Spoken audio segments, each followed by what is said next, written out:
Assalamualaikum Bede, selamat datang kembali di Guru Gembel Channel. Video ini dibuat bersamaan dengan Christopher Nolan yang sedang marah-marah dan pundung karena pertengahan tahun itu biasanya adalah hak milik pribadinya dalam tanda kutip untuk bisa merilis sebuah film yang akan meledak di pasaran. Tahun-tahun sebelumnya seperti itu kalau dia bekerja sama dengan Warner Bros. Tetapi sekarang gara-gara kemarin-kemarin itu ada pandemi dan sekarang jadwal perfilman itu memang ditumpuk padat-padat. Dalam tengah tahun ini tiba-tiba ada dua film yang benar-benar diproyeksikan akan meledak, yaitu Barbie dan Oppenheimer karyanya dia.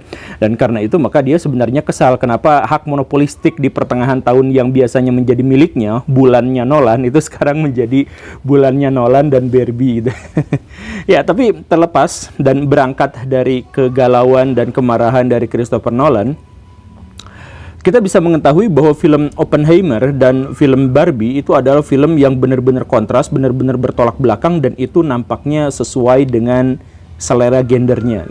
Jadi ketika misalkan kita melihat film Barbie, betapa berwarna pink, betapa ceria, betapa berwarna, betapa penuh dengan kebahagiaan, penuh dengan kebanggaan, penuh dengan kelucuan, dan intrik dan drama yang ada di dalamnya hanya berputar pada masalah-masalah emosi dan masalah-masalah pribadi. Karena dunia sudah sangat indah, dunia sudah sangat nyaman, dunia sudah sangat enak. Bahkan jalan rayanya pun warnanya pink menunjukkan bahwa di situ ada kedamaian yang sangat luar biasa. Tetapi di sisi lain, film Oppenheimer itu menggambarkan sesuatu yang sangat kelam gitu. Menunjukkan sisi kelaki-lakian yang benar-benar penuh konflik. Betapa di situ digambarkan seorang ilmuwan, scientist yang jago dan penuh dengan perhitungan-perhitungan sains berhadapan dengan norma-norma dan etika-etika bahwa dia sedang menciptakan senjata pemusnah massal yang bisa digunakan untuk menghancurkan sebuah kota hanya dalam sebuah ledakan. Dan dunia kelaki-lakian ini digambarkan bahwa penuh drama, tetapi bukan drama masalah pribadi, tetapi masalah dunia, masalah secara global. Perang, penyakit, tidak ada pilihan lain, dan filmnya juga digambarkan begitu dark, begitu gelap gitu. Ini kan benar-benar bertentangan, dan bertentangan ini berdasarkan gender. Kita mengetahui itu berdasarkan gender. Kenapa bisa seperti itu? Nah, di episode ini kita akan sama-sama bahas tentang bagaimana dunia dilihat dalam perspektif laki-laki dan perempuan dan kenapa harus seperti itu. Pesawat lewat, yuk kita mulai.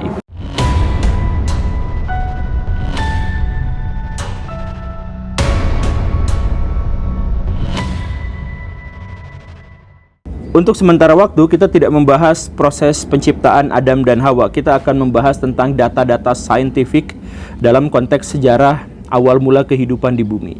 Jadi ceritanya makhluk hidup di bumi itu entah muncul dari mana, entah bagaimana ceritanya, entah apa momennya tiba-tiba ada dalam wujud makhluk bersel satu di bumi.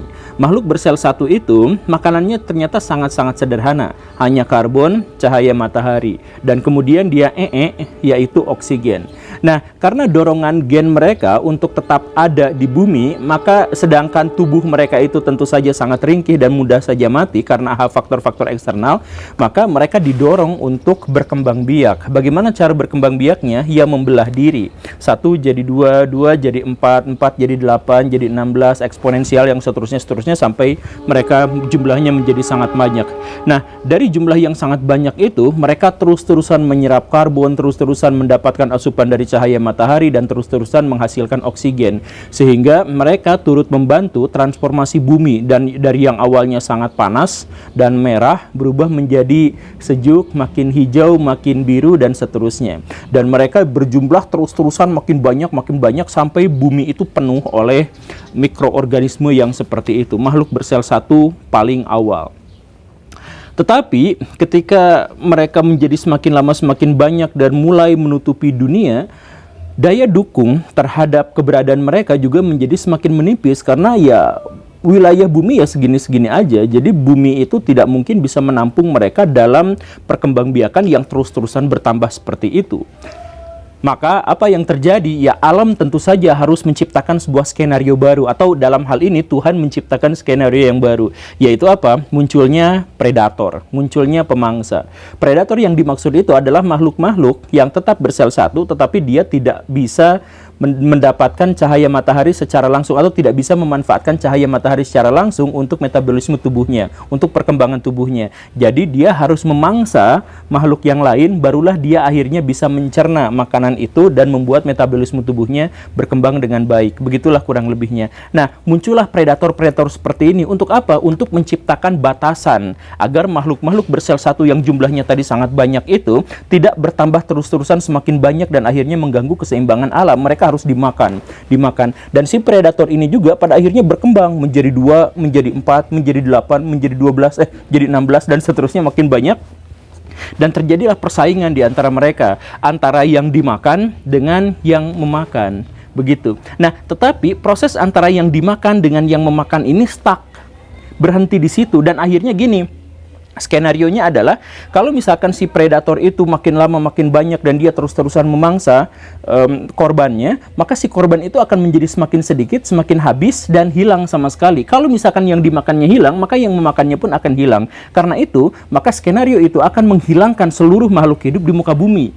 Kan begitu, ini jadi sebuah masalah lagi. Nah, maka sejak saat itulah maka muncullah skenario Tuhan berikutnya, yaitu apa? Kemunculan jantan atau kemunculan laki-laki atau kemunculan, bahasa yang lebih modern, kromosom Y.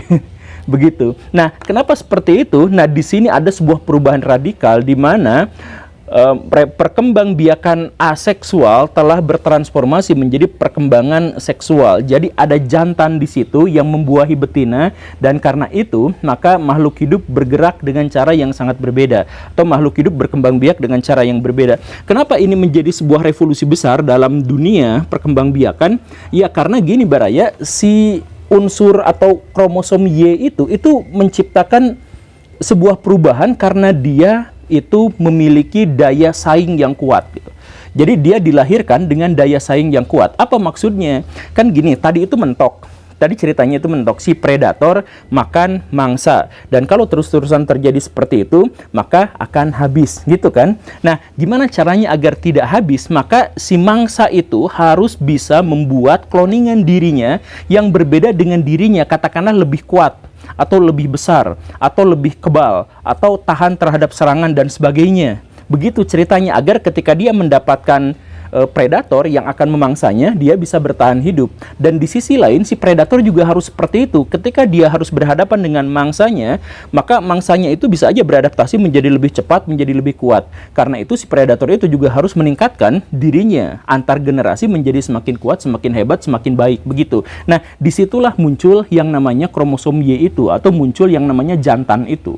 Jantan itu terlahir dengan bawaan keinginan untuk agresi, keinginan untuk bersaing, dan keinginan untuk berjuang sejak ada dalam gennya, sejak secara genetis dia seperti itu. Itu karakteristik dari jantan. Nah, karena karakteristik dari jantan itu seperti itu, maka hubungan seksual itu pasti akan menghasilkan variasi yang lebih tinggi atau lebih bagus. Ya, sebenarnya variasinya menjadi acak, tetapi dengan kemunculan jantan ini akan meningkatkan potensi reproduksi makhluk hidup itu menjadi ke arah yang lebih baik gitu. Saya sering ilustrasikan begini Baraya, ketika kita loncat lah ya, ketika makhluk-makhluk itu sudah menjadi sel banyak gitu ya, ada 10 ekor rusa jantan dan 10 ekor rusa betina. Apa yang terjadi dari 10 ekor jantan dan 10 ekor betina? Yang betinanya itu akan hidup tenang, damai, enak, makan rumput seenaknya, dan dia tidak terganggu oleh apapun. Biasa-biasa aja, damai aja, berbi aja. Sedangkan si jantan itu sebaliknya, 10 jantan itu resah, 10 jantan itu ingin menguasai semua betinanya, dan ingin menguasai wilayahnya, dan ingin mengamankan wilayahnya, dan kalau tidak dia resah. Nah, karena itu, maka si jantan yang 10 itu akan bertarung satu sama lain untuk membuat satu jantan di situ yang kuat, bertahan, dan bisa membuahi betina-betina yang 10 itu. Jantan-jantan yang lain harus mati atau lari. Itulah dunia jantan, dunia laki-laki, dunia persaingan, dunia perjuangan, dan dunia untuk ingin menguasai satu wilayah gitu. Nah, akhirnya apa? Si jantan yang menang itu akan membuahi betina-betina yang 10 itu, sehingga anak-anaknya nanti itu adalah anak dari pejantan terkuat dari 10 jantan yang ada. Nah, ini akhirnya apa? Generasi berikutnya lebih memungkinkan potensi melahirkan generasi rusa yang lebih kuat, lebih tahan penyakit, lebih besar, lebih bertenaga, lebih cepat, dan lebih siap berhadapan dengan predator. Karena apa? Karena bapaknya yang menghasilkan gen untuk dirinya itu adalah jantan terkuat yang mampu mengalahkan jantan-jantan yang lain gitu. Jantan-jantan yang lain itu akhirnya susah untuk kawin dan bisa aja mati tanpa menghasilkan generasi berikutnya, kan begitu ceritanya. Nah, itu adalah skenario alam. Nah, dengan seperti itu, maka dari waktu ke waktu si yang dimangsa itu, katakanlah rusa atau kijang atau sapi atau apa, tumbuh menjadi semakin kuat, beradaptasi menjadi semakin baik terhadap lingkungan, sedangkan yang sekitar-sekitarnya yang resesif itu mati. Maaf. Begitupun sebaliknya, si pemangsa itu juga kalau misalkan dia mewariskan gen yang lebih baik, maka dia akan lebih cepat, lebih buas, lebih hebat, lebih taktis dalam menghadapi mangsanya. Yang dengan demikian maka dia berevolusi ke arah yang lebih baik. Nah, dengan kondisi yang seperti inilah maka terjadi keseimbangan alam gitu. Jadi dengan perkembangan seksual inilah maka makhluk hidup berkembang dengan cara yang lebih progresif. Walaupun evolusi itu pada asalnya itu acak ke sana kemari gitu, tidak jelas, tetapi dengan adanya jantan ini maka kecenderungannya adalah kecenderungan menghasilkan generasi berikutnya yang lebih baik dan tahan terhadap lingkungan, tahan dan bisa beradaptasi terhadap lingkungan. Begitu ceritanya. Maka dalam konteks ini jantan itu atau laki-laki itu sejak awal, sejak sebelum manusia ada, sudah ada jantan, dan jantan itu sudah memiliki karakteristik bahwa dia itu resah dan dia itu selalu ingin agresi, selalu ingin bersaing, dan selalu ingin menguasai wilayah. Itu adalah karakteristik jantan. Maka kalau misalkan kita melihat ada film Oppenheimer dan ada film Barbie, film Oppenheimer yang begitu kelam, berhubungan dengan senjata, berhubungan dengan perang, konflik batin, dunia sains yang ribut apa dan sebagainya, penuh dilema, itu memang sejak awal dunia jantan seperti itu. Sedangkan dunia betina itu adalah dunia yang cerah, terang benderang, damai, tentram, aman, nyaman, enak, dan itu adalah puncaknya. Maka dalam konteks ini kita juga harus memahami bahwa jantan dan betina itu berbeda dalam cara kita menghargainya, atau laki-laki dan perempuan itu berbeda dalam cara kita menghargainya. Perempuan itu diakui oleh masyarakat di sepanjang sejarah itu berharga secara esensial. Sedangkan laki-laki itu, dia tidak akan mendapatkan penghargaan esensial apapun, kecuali dia sudah menghasilkan eksistensinya. Sudah eksistensial. Apa maksudnya? Saya ilustrasikan dalam contoh lagi. Kalau misalkan dalam sebuah kapal Titanic yang mau tenggelam, maka orang-orang di sana bersepakat, entah bagaimana ceritanya, tapi orang-orang di sana bersepakat bahwa selamatkan perempuan dulu. Laki-laki berenang duluan aja lah. Kan begitu. Artinya apa? Perempuan bahkan ketika dia tidak melakukan apapun, tidak menghasilkan karya apapun, bahkan demikian, dia tetap akan sangat dihargai karena secara esensial dirinya itu sangat berharga.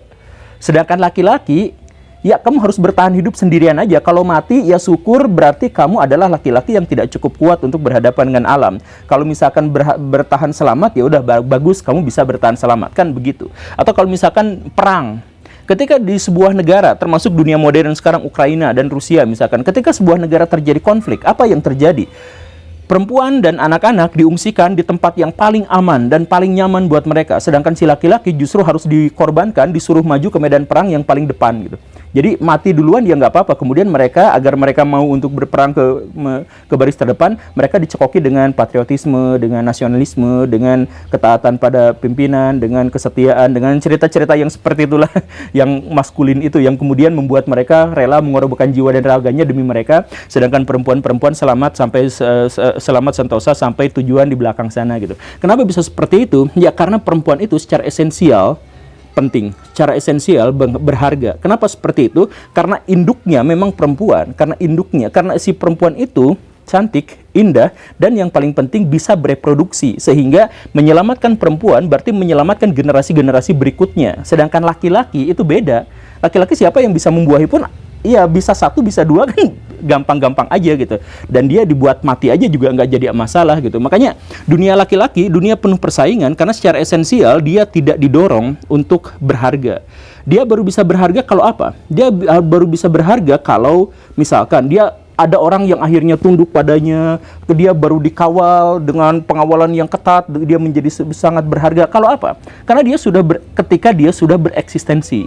Ketika dia sudah jadi Vladimir Putin yang megang tombol nuklir, hurra, baru dia dikawal dengan berbagai cara apa segala rupa gitu. Jadi laki-laki dihargai bagaimana? Ya setelah dia menunjukkan kelaki-lakiannya, setelah dia bisa bekerja, katakanlah, setelah dia bisa berperang, katakanlah, setelah dia menghasilkan karya, katakanlah, dan hal yang semacam itu. Ini bukan kata saya, ini dunia seperti itu sekarang. Kita sepakati itu, memang fenomena dunia memang seperti itu gitu. Jadi ya, kita kembali misalkan ada feminis atau ada kelompok LGBT yang sering mengatakan bahwa laki-laki dan perempuan itu sebenarnya harus ditinjau ulang dan sebagainya. Sebenarnya secara biologis itu sangat sederhana. Kromosom Y dan kromosom X itu selesai di situ. Siapa yang bisa berkembang biak dan tidak berkembang biak secara umum, secara general, bukan kasus per kasus gitu, semuanya sebenarnya sudah selesai di situ gitu. Dan kalau misalkan ada perkataan bahwa kodrat perempuan sebenarnya hanya menstruasi, melahirkan dan menyusui, kemudian sisanya perempuan bisa bekerja seirama dengan laki-laki, bisa bersaing sama seperti laki-laki dan sebagainya, itu salah kaprah baraya. Jadi secara biologis justru kodrati perempuan itu adalah X dan kodrati laki-laki itu adalah Y gitu. Kodrati Y itu adalah kodrati bersaing. Jadi bersaing itu jadi laki-laki yang bersaing, laki-laki yang satu sama lain saling baku hantam, berusaha untuk menunjukkan eksistensi dirinya dan sebagainya. Itu bukan dorongan masyarakat, itu bukan konstruksi masyarakat, tapi itu esensinya begitu, kodratinya begitu. Jadi kodrati, ada yang bilang kodrati laki-laki dan perempuan ya hanya jenis kelaminnya itu. Bukan organ terbesar seks kita, itu adalah otak, bukan alat kelamin kita. Dan itu berhubungan dengan hormon, itu berhubungan dengan gen, dan itu mengubah perilaku kita secara keseluruhan gitu. Jadi kalau misalkan ada orang yang mengatakan bahwa begini dan begitu, ya tidak, secara biologis kita sangat sederhana dan sudah selesai masalahnya gitu. Cuman masalahnya karena dunia ini, di dunia modern sekarang penuh dengan ideologi, penuh dengan keinginan yang beda-beda, maka perempuan pengen setara, laki-laki pengen begini dan begitu dan sebagainya, maka kodrati-kodrati alam itu kemudian dipertanyakan gitu. Ya, ada kemungkinan mungkin kodrati-kodrati alam ini dipertanyakan dan kemudian muncul ideologi-ideologi karena mungkin skenario alam yang baru atau skenario Tuhan yang baru melihat bahwa manusia populasinya menjadi semakin banyak, semakin besar, butuh satu ideologi atau butuh suatu hal tertentu yang mendorong agar manusia bisa membatasi berkembang biaknya agar tidak terlalu cepat atau agar tidak membuat bumi ini hancur gitu. Mungkin skenarionya seperti itu, kita tidak tahu. Tapi yang jelas Oppenheimer dan Barbie yang ditayangkan di waktu yang bersamaan, yang dirilis di waktu yang bersamaan, telah memberikan kepada kita satu penjelasan yang akurat bahwa imajinasi laki-laki dan perempuan sejak awal memang sudah sangat berbeda, dan itu bukan konstruksi sosial, tetapi itu adalah dorongan dari gen. Semoga bermanfaat. Terima kasih karena sudah menyimak. Saya Guru Gembul. Ura. Assalamualaikum warahmatullahi wabarakatuh.